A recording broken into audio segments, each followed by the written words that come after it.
So pada 2018 sampai tak salah saya 2019 tak ada klien kosong. Tapi waktu PKP berlaku satu kejutan yang di mana bos ada dapat satu klien, orang lain semua lingkup. Kau nak dia raya? Betul nak dia raya?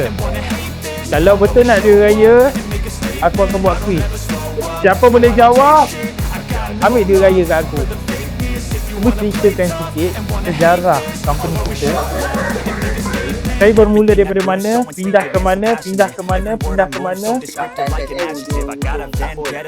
Yang tahun apa? Itu tahun 2017. Okey. Lepas tu bila start up bisnes, bermula dekat rumah parents, rumah mak, ibu bos. Tapi saya ditantang 100% oleh bos disebabkan masa tu bos berhenti kerja yang posisi masa tu pun accounting. Saya tak rasa gabungan atau swasta lah. Tapi bos tetap tak boleh stand bos pengakuan. So start ni adalah di rumah. Kita beli dan ada account buat itu dan pun tak ada letak pada bos waktu itu. So lama kelamaan perjalanan bos tu letak brochure, mencari klien. So pada 2018 sampai tak salah saya 2019 tak ada klien kosong. Tapi waktu PKP berlaku satu kejutan yang di mana bos ada dapat satu klien, orang lain semua lingkup. GC tengah build up naik. So daripada situlah perjalanan GC makin lama makin berkembang.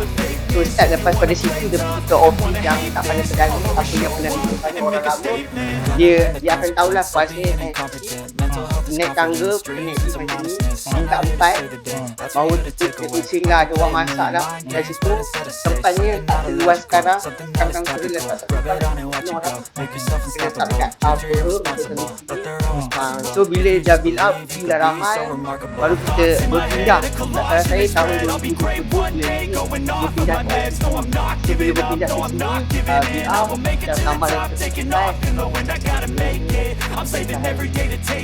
Inilah sebesar mula daripada brochure dekat lorong-lorong, dekat kedai-kedai, bagi orang tak ambil, orang tak pernah kontak. So daripada situ sekarang DC 90.